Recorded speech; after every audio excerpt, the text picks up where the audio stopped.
안녕하세요. 저는 지방에서 꽤 규모가 있는 외식 프랜차이즈 기업 대표의 딸입니다. 남들이 부러워할 만한 넉넉한 환경 덕분에 저는 살면서 돈 걱정이나 큰 구김살 없이 자랐습니다. 성인이 된 후에는 자연스럽게 아버지가 평생을 바쳐 일궈오신 사업을 돕기 시작했고, 제 인생은 이미 잘 포장된 탄탄대로 위를 걷는 것처럼 평온하기만 했습니다. 어느 날 운명이라는 가면을 쓴 기막힌 덫이 제 앞에 놓이기 전까지는 말이죠. 모든 비극의 시작은 저희 엄마와 친하게 지냈던 한 지인 아주머니로부터 비롯되었습니다. 엄마 고등학교 때 동창이었고 이사를 간 뒤론 못 보고 지내다가 몇 년 전에 그 아줌마가 다시 이사를 오게 되면서 엄마와 왕래를 한다고 했죠. 그 아주머니는 저를 볼 때마다 우리 은지 같은 딸 하나만 있었으면 소원이 없겠다. 내가 진짜 며느리 삼고 싶다. 라며 입이 마르도록 칭찬을 아끼지 않던 분이었어요. 그러던 어느 날 그 아줌마는 작정하고 자신의 아들 김종우를 제게 적극적으로 소개했습니다. 종우는 저보다 2살이 어렸고 키가 크고 웃는 상이었습니다. 꿈은 유학파 요리 연구가였지만 현실은 높은 벽에 부딪혀 작은 개인 레스토랑의 셰프로 일하고 있던 평범한 남자였죠. 화려한 제 배경에 비하면 종우의 배경은 다소 초라할 수도 있었지만 종우는 그의 어머니를 닮아 무척이나 차분하고 다정했습니다. 무엇보다 저를 향한 그 지고지순한 마음이 흔들렸죠. 은지야, 나는 내가 가진 게 없어서 널 좋아해도 되는 걸까 늘 조심스러워. 우린 너무 차이가 나잖아. 무슨 소리에? 종우 씨가 어때서? 나도 내 상황을 잘 알아. 너에 비해서 내가 너무 부족하다는 거. 하지만 널 사랑하는 마음만큼은 누구보다 커. 그건 진심이야. 그렇게 서로의 마음을 확인한 후 결혼을 준비했습니다. 그런데 준비 과정에서 종우에게는 과거에 진 빚이 조금 있고 모아둔 돈이 한 푼도 없다는 사실을 알게 되었어요. 하지만 제게는 전혀 문제가 되지 않았습니다. 어차피 저에게는 빚을 갚아줄 여유도 신혼집을 마련할 능력도 충분했으니까요. 저는 제가 소유하고 있던 넓은 아파트에서 신혼살림을 시작하며 종우의 빚 청산과 결혼자금 등 경제적인 부담을 아주 기꺼이 짊어졌습니다. 저를 며느리로 맞이한 종우의 어머니, 그러니까 제 시어머니는 세상을 다 가진 듯 기뻐하셨습니다. 우리 은지, 내가 진짜 친딸처럼 평생 업고 다닐 거다. 넌 손에 물 한 방울 묻히지 마라. 살림은 내가 다 알아서 해줄 테니까. 결혼 후 저는 이를 핑계로 가사 도우미를 쓰겠다고 했지만 어머님은 펄쩍 뛰며 만류하셨습니다.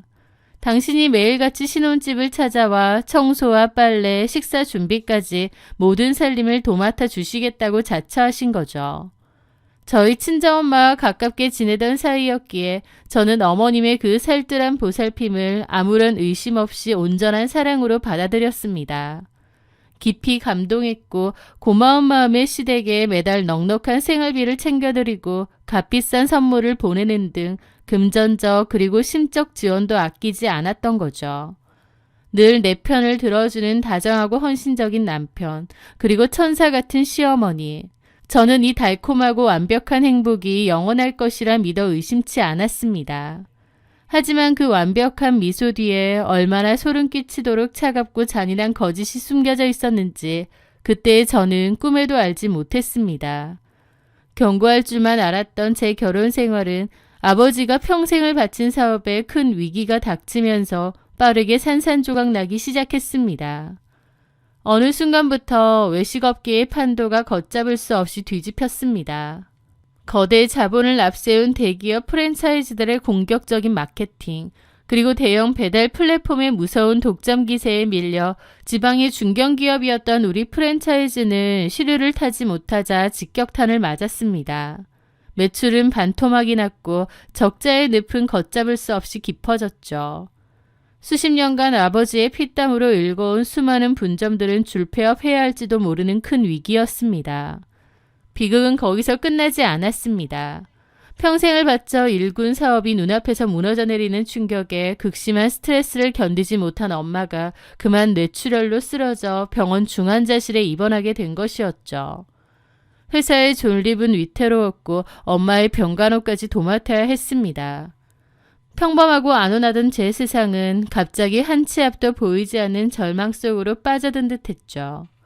저는 당연히 저희 집의 어려운 상황을 남편에게 눈물로 털어놓았습니다.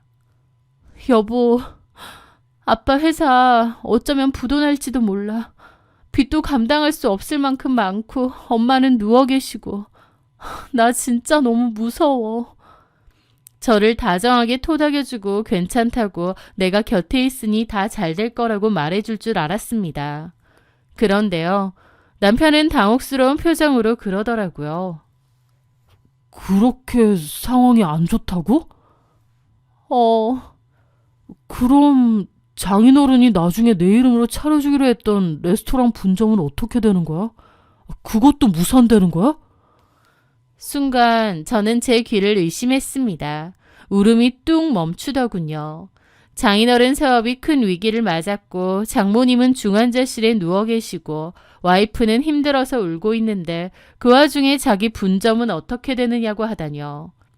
그 순간 제가 쳐다본 남편의 표정은 제가 아는 다정하고 헌신적인 남편이 아니었습니다. 너무나도 낯설고 차가운 완벽한 타인의 얼굴이었다고나 할까요? 지금 그게 중요해? 아니, 그러니까 그 정도로 상황이 심각하냐 그거지. 나는 장인어른께서 잘 해결하시고 있는 줄 알았거든. 남편은 당황한 얼굴로 수습하듯 말을 하더라고요. 남편의 입에서 나온 그 이기적인 질문은 당연히 단순한 말실수가 아니었습니다. 다정함이라는 가면 속에 철저하게 숨겨져 있던 그 진짜 본성이 드러난 것이었죠. 처음에는 남편도 상심이 커서 헛소리를 한 것이라 애써 믿고 싶었습니다.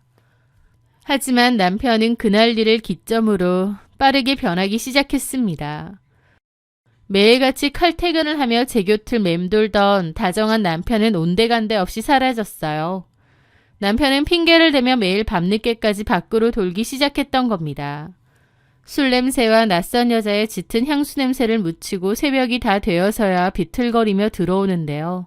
너무 기막힌 게 그런 것들을 숨길 생각조차 없다는 거였습니다. 왜냐면 남편의 지갑과 카드 내역에서는 여성 접대부가 있는 불법 유흥업소를 드나든 흔적들이 고스란히 그대로 찍혀 있었거든요. 저한테 감출 마음이 아예 없고, 아니 어쩌면 일부러 드러내고 있는 걸지도 몰랐습니다. 회사를 살리기 위해 동분서주하는 아버지, 그리고 누워 계신 엄마와 그런 엄마 곁을 지키는 저. 그런데 남편의 그런 이해할 수 없는 기행은 마치 저를 벼랑 끝에서 등 떠미는 것 같은 기분마저 들게 하더라고요. 참다 못한 제가 새벽에 들어온 남편을 거실에 세워두고 따져 물었습니다. 당신 대체 요새 왜 이래? 우리 집안 지금 난린데 당신은 툭하면 술 약속이니 유흥업소까지 드나들고 당신이 사람이야? 그러자 술에 취해 소파에 삐딱하게 기대앉은 남편이 썩소를 지었습니다. 잔소리 좀 작작해. 진짜 지겨워 죽겠네. 뭐라고? 남편이 한 말 같지가 않았습니다. 그렇게 섬세하고 다정다감한 남자였는데 순 양아치처럼 저렇게 말을 하는 거예요. 진짜 뭐 하자는 거야? 이러는 이유가 뭔데? 남편은 아주 잔인한 진심을 입 밖으로 꺼내놓더군요. 이러는 이유? 진짜 몰라서 묻냐?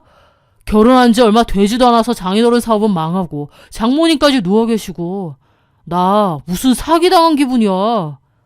뭐? 사기? 그래. 톡 까놓고 덕 좀 보고 사나 했더니 이건 무슨 내 인생까지 똥물 튀게 생겼어. 똥물? 지금 말 다 했어? 우리 가족이 당신한테 똥물이라는 거야? 그럼 아냐? 나도 지겹고 짜증나서 숨 좀 쉬고 살겠다는데 왜 이렇게 난린데. 나야말로 얼마나 억울하고 분통 터지는 줄 알아? 피가 거꾸로 솟는다는 말이 무엇인지 그때 깨달았습니다. 저를 진심으로 사랑해서 그토록 잘하고 헌신했던 것이 아니라 철저하게 제 배경과 돈을 보고 들러붙어 있었다는 것을 본인의 입으로 실토한 거였죠. 저희 아빠 덕 보면서 그럴싸한 식당도 내려 했는데 돈줄 끊길 것 같으니 한치의 망설임도 없이 본색을 드러내는 겁니다. 저를 조롱하는 폭언을 들으며 가슴이 무너져 내리는 것 같았습니다. 이 정도로 사람이 하루아침에 돌변할 수 있나? 어안이 벙벙하더라고요. 저는 하루아침에 확 변해버린 남편이 너무 낯설었고 혹시 내가 모르는 이유가 있나 싶기도 했어요. 지금 생각해보면 그냥 저를 돈 보고 사랑한 인간 쓰레기였는데 그때는 그 상황이 믿기지가 않아 뭔가 이유를 찾고 싶었거든요. 그렇게 몰래 남편 폰을 뒤져보다가 알게 되었습니다. 남편은 예전부터 업무상 이유로 자동 통화 녹음 기능을 항상 켜두거든요. 모든 통화가 다 녹음이 된다는 거죠. 저는 떨리는 손으로 통화 녹음 폴더에 들어갔습니다. 그리고 가장 최근에 그리고 가장 자주 통화한 번호를 살펴보았는데 다름 아닌 저희 시어머니더라고요. 문득 시어머니랑 무슨 얘기를 했을까 궁금한 겁니다. 그 천사 같던 남편도 저렇게 변했는데 저한테 그토록 잘해주시던 시어머니의 진짜 속내는 어떤가 궁금해졌던 거죠. 저는 숨을 죽이고 가장 최근 녹음 파일의 재생 버튼을 눌렀습니다. 그리고 스피커 너머로 들려온 그 목소리들에 저는 또 한 번의 엄청난 배신감을 느껴야 했습니다. 종우야, 은진의 집구석은 아직도 그 모양이라니? 도저히 기사회생할 일이 없어? 어머님의 목소리부터 낯설었습니다. 평소 저를 부를 때 들려주시던 나긋나긋하고 교양 있던 목소리는 온데간데 없고 날카롭고 예민한 목소리가 흘러나왔습니다. 아니요. 장인이 어떻게든 살려보려고 돌아다니는 것 같은데 내가 보기엔 가망 없어. 니네 장모는? 장모도 그러고 누워있지. 진짜 짜증나 죽겠네. 무슨 사기 결혼당한 기분이야. 결혼한 지 2년도 안 됐는데 이게 뭐야. 이럴 줄 알았으면 내가 미쳤다고 결혼해? 남편의 신경질적인 대답이 이어졌습니다. 아휴, 나도 마찬가지다. 이렇게 쫄딱 망할 줄 알았으면 내가 미쳤다고 널 그 집에 소개했겠니? 아니, 평생토록 괜찮다가 왜 결혼하고 그 지랄이래? 재수도 옴붙어지 정말. 야, 종우야, 너도 빨리 털고 나와라. 너네 사이에 애가 있는 것도 아니고 2년도 안 되게 살았잖아. 그 정도는 흠도 아니야. 이럴 줄 알았으면 혼인신고는 안 했어야 하는데 이렇게 될 줄 알았니? 어쩔 수 없다. 그냥 걔랑 빨리 이혼하고 털고 나와. 괜히 같이 있다가 네가 처가 식구들 목에 살려야 되는 꼴이라도 오면 어쩌니? 나는 그 꼴 못 본다. 부자는 망해도 3년은 간다던데 그놈의 집구석은 뭐 그 모양이야. 완전 빛 좋은 개살구였잖아. 어머님의 입에서 나오는 말들은 인간의 도리를 저버린 악마의 속삭임이었습니다. 친정엄마가 쓰러지고 회사가 망해가는 것을 조롱하며 애초에 제 재력만을 철저하게 노리고 아들과 결혼시켰다는 것을 여과 없이 말하더군요. 하지만 가장 소름 끼치는 대목은 그 다음이었습니다. 근데 엄마, 은지 걔가 이혼을 안 해주면 어떡해요? 빚잔치에 나까지 엮이는 거 아니냐고. 이 멍청한 놈아. 그러니까 네가 먼저 이혼하자고 입 밖에 내면 안 되지. 네가 먼저 하자고 하면 넌 빈손으로 쫓겨나는 거잖아. 차라리 걔가 못 견뎌서 지 입으로 이혼 소리 꺼내게 속을 아주 제대로 썩여. 밖으로 나돌고 무시하고 정 떨어지게 만들라고. 그래야 너한테 이혼해달라고 할 거고 네가 피해자인 척하면서 그나마 남은 아파트 재산 분할이라도 챙겨 나오지. 위자료라도 받아내야 우리가 그동안 그 집구석에 비 맞춘 본전이라도 뽑을 거 아니냐. 스마트폰을 쥐고 있던 제 손이 사시나무처럼 덜덜 떨려오고 구역질이 밀려왔습니다. 남편이 며칠 전부터 유흥업소를 드나들며 돈을 쓰고 저한테 함부로 했던 그 모든 행동들, 그 모든 것이 저를 스스로 지치게 만들어 이혼을 요구하게 하려는 시어머니와 남편의 역겨운 모의에서 비롯된 연극이었던 겁니다. 친정엄마 앞에서는 관과 쓸개도 다 빼줄 것처럼 호호거리던 시어머니의 그 다정함, 제게 그토록 헌신적으로 굴던 남편, 그 모든 것이 진심은 한 톨도 없고 오직 우리 집에 돈을 노린 사기극이었다니.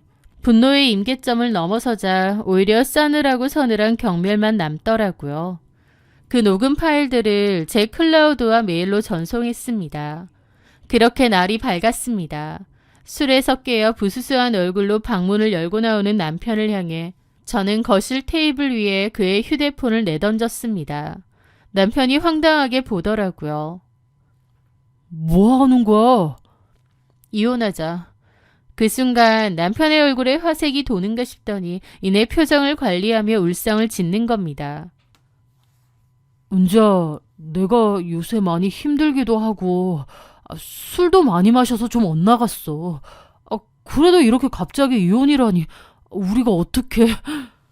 저는 곧바로 제 핸드폰을 들어 남편과 어머님의 통화 녹음 파일을 최대 볼륨으로 재생했습니다. 차라리 걔가 못 견뎌서 지 입으로 이혼소리 꺼내게 속을 아주 제대로 썩혀. 밖으로 나돌고 무시하고 정 떨어지게 만들라고. 순간 종우의 얼굴이 새하얗게 질렸습니다. 저는 세상에서 가장 차가운 목소리로 쏘아붙였죠. 어디서 쓰레기 같은 것들이 사람을 기만해. 내 입에서 이혼소리 나오게 만들라고? 웃기고들 있네. 재산분할? 위자료? 꿈도 꾸지 마. 저기 은지야, 이건 오해... 입 닥쳐. 유책 사유로 너랑 네 엄마한테는 위자료 청구 소송 걸고 윗바닥까지 털어버릴 수 있지만 내 아까운 시간 너희 같은 버러지들한테 쓰기 싫어서 참는 거야. 원하는 대로 이혼해줄 테니까 바로 끝내자. 저는 그를 혐오스럽게 쳐다보며 마지막 통보를 날렸습니다. 네 짐 다 챙겨서 지금 당장 이 집에서 꺼져. 10분 안에 안 나가면 네 엄마랑 네가 나눈 이 대화, 네가 일하는 레스토랑이랑 인터넷에 싹 다 뿌려버릴 테니까. 재산 분할 같은 소리 하네. 단 한 푼도 줄 생각 없으니까 빤스 한 장 챙겨서 맨몸으로 나가. 그리고 내일 당장 법원으로 나와. 남편 놈은 한참이나 아무 말도 없이 있더니 결국 짐을 챙겨 나가더군요. 우아하고 완벽하게 포장되어 있던 그 쓰레기들과의 악연을 그렇게 끊어버렸습니다. 남편이라는 작자가 시어머니와 작당에 제 등에 칼을 꽂았다는 배신감을 곱씹을 여유조차 없었습니다. 산더미 같은 빚더미에 앉아 줄폐업 위기에 처한 아버지의 프랜차이즈, 그리고 여전히 의식을 찾지 못하고 중환자실에 누워 계신 엄마. 제 세상은 당장 내일 무너져 내려도 이상하지 않을 벼랑 끝이었으니까요. 저는 슬퍼할 겨를도 없이 소매를 걷어붙이고 아버지를 돕기 위해 회사로 뛰어들어갔습니다. 매일 채권자들을 만나 고개를 숙이고 적자가 나는 매장들을 정리하며 피눈물 나는 구조조정을 단행했습니다. 밤에는 병원으로 달려가 엄마의 손을 붙잡고 엄마가 일어나길 바라며 쪽잠을 잤습니다. 정말 힘들고 지치고 몸이 부서질 것 같았지만 여기서 제가 무너지면 우리 가족은 끝이라는 생각으로 이 악물고 버텼습니다. 그렇게 차갑고 잔인한 현실을 마주하며 죽을 힘을 다해 매달리던 어느 날 절망의 끝자락에서 기적 같은 반전이 찾아왔습니다. 우리 프랜차이즈의 오랜 역사와 고유한 레시피의 가치를 눈여겨본 곳이 있었습니다. 그곳은 혁신적인 푸드테크 기술과 막대한 자본을 가진 대형 F&B 기업이었죠. 그들은 무리한 사업 확장으로 일시적인 자금난에 빠졌을 뿐 우리 브랜드가 가진 저력은 충분하다며 대규모 M&A를 제안해왔습니다. 벼랑 끝에서 누가 동아줄을 내려준 것 같더라고요. 아빠와 저는 이 기회를 절대 놓칠 수 없었습니다. 그 꼼꼼한 실사와 협상 끝에 M&A 계약이 성사되었고 회사는 거대 자본과 최첨단 푸드테크 시스템이라는 강력한 도움을 받게 되었습니다. 효율적인 물류 시스템과 공격적인 마케팅이 결합되자 죽어가던 아버지의 프랜차이즈는 마치 기다렸다는 듯이 다시 일어나게 되었죠. 그리고 또 하나 기적 같은 일이 일어났습니다. 중환자실에 내내 누워 계시던 엄마의 의식이 드디어 돌아왔다는 사실이었죠. 의식이 돌아온 엄마는 의료진도 놀랄 만큼 빠르게 건강을 회복하셨고 마침내 우리 가족은 지옥 같았던 터널을 완전히 빠져나올 수 있었습니다. 모든 것이 제자리를 찾고 회사가 안정궤도에 오르자 쉼없이 달려오느라 텅 비어버렸던 제 마음에도 비로소 진정한 온기가 스며들기 시작했습니다. M&A 이후 회사는 직원들의 심리적 안정을 도모하기 위해 사내 복지 차원에서 전문 심리상담센터와 연계를 맺었습니다. 저 역시 그동안 겪었던 부도 위기와 이혼의 상처를 치유하기 위해 상담을 받게 되었는데요. 그곳에서 만난 센터 원장님과 운명처럼 가까워지게 되었거든요. 그 사람은 타인의 아픔을 진심으로 공감하고 치유해주는 참으로 따뜻하고 단단한 사람이었습니다. 전 남편처럼 제 배경이나 돈을 보고 다가오는 가식 따위도 없었죠. 그는 지난 결혼 실패로 상처투성이가 된 제 내면을 있는 힘껏 보듬어 주었고 날카롭게 곤두서 있던 제 마음도 평온하게 녹여주었습니다. 그의 진실한 다정함 속에서 저는 인간에 대한 불신을 극복하고 다시 한번 사랑을 믿게 되었죠. 그렇게 저희는 마침내 재혼이라는 찬란한 새 출발을 맞이했습니다. 그렇게 여러 시간이 흘러 어느 여유로운 주말 오후였습니다. 저는 햇살이 잘 드는 카페 테라스에 앉아 여유로움을 즐기고 있었습니다. 그런데 그 평온함을 깨고 제 눈앞에 믿기지 않는 불청객이 불쑥 나타났습니다. 놀랍게도 전 남편 김종우였습니다. 몇 년 만에 마주친 그는 제가 알던 그 깔끔하던 수셰프의 모습이 아니었습니다. 초췌하고 피곤에 찌든 얼굴, 묘하게 주눅든 어깨. 그는 저를 발견하고는 놀란 척 다가왔지만 그 얄팍한 눈빛 속에 숨겨진 뻔뻔한 미련을 단번에 읽을 수 있었습니다. 은지야, 진짜 오랜만이다. 여기서 다 보네. 커피 마시러 온 거야? 그는 머쓱하게 웃으며 말을 걸어왔습니다. 저는 황당해서 대답도 못하고 있는데 전 남편은 마음대로 제 앞자리에 앉더니 그러더군요. 너한텐 참 미안한 게 많았어. 그땐 나도 참 어렸고 엄마 말에 휘둘려서 바보 같은 짓을 했지. 나 네 얘기 많이 들었어. 그때 부도위기였는데 지금은 엄청 잘 되고 있다며. 나 그 얘기 들었을 때 정말 내일처럼 기뻤다니까. 저기 은지야, 우리 차라도 한잔하면서 이야기 좀 나눌래? 나 사실 그동안 너 많이 그리워했거든. 미안하기도 했고. 뻔뻔하게 과거의 짓을 자기 엄마 탓으로 돌리며 질척거려 보려는 그 비열한 수작에 헛웃음조차 안 나오더라고요. 저는 분노하거나 당황하지 않았습니다. 그저 여유로운 미소를 지으며 말했죠. 아, 그랬구나. 나한테 많이 미안했구나.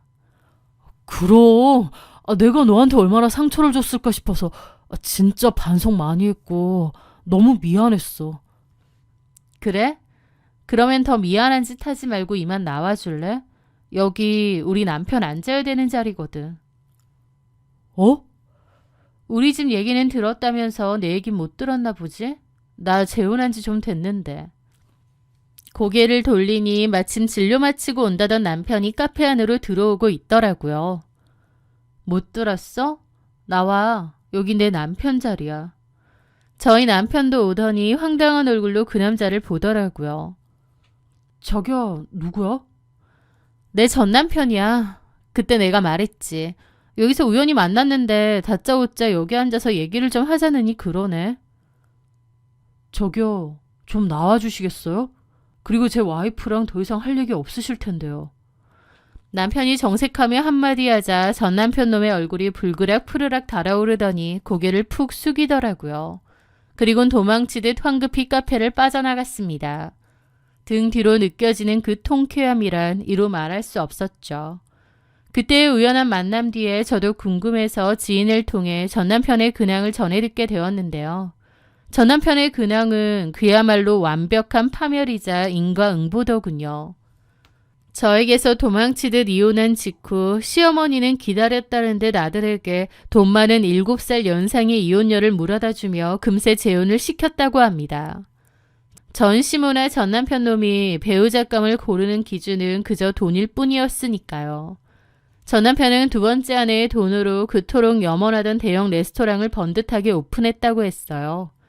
하지만 요리 실력도 경영 능력도 턱없이 부족했던 얄팍한 미처는 금세 바닥을 드러냈다고 했죠. 화려하기만 했던 레스토랑은 오픈 때만 잘 되고 고파리만 날리다 순식간에 수억 원의 빚더미를 안고 폐업수순을 밟았다고 했습니다. 그런데 그 상대 여자도 보통은 아니었던 모양이에요. 자신의 돈을 거덜낸 종우의 무능함에 치를 던 두 번째 아내는 이혼 소송과 함께 여러 계약상의 항목을 꺼내며 막대한 손해배상을 청구했다고 하더라고요. 그렇게 빚쟁이가 되어 두 번째 아내에게도 처절하게 버림받은 전 남편은 재기를 하지 못하고 늙은 어머님의 좁은 집에서 얹혀 살며 빚쟁이들에게 쫓기는 신세가 되었다고 했죠. 자기가 저랑 살 때 조금만 더 참았더라면 지금쯤 떵떵거리며 살 텐데 라는 후회를 아직까지 한다더라고요. 모든 책임을 어머니에게 돌리는 아들과 무능한 아들을 원망하며 가슴을 치는 어머니. 탐욕에 눈이 멀어 스스로 무덤을 판 그들은 자신들이 지은 지옥 속에서 매일같이 형벌을 받고 있는 셈입니다. 그들의 비참한 몰락을 전해 들으며 저는 희미한 미소를 지었습니다. 한때 저를 나락으로 떨어뜨릴 뻔했던 그 지옥 같았던 과거는 이제 제 인생을 더 단단하게 만들어준 완벽한 오답노트가 되었습니다. 사람의 진심을 보는 법을 배웠고 위기 속에서 저 자신의 강인함을 깨달았으니까요.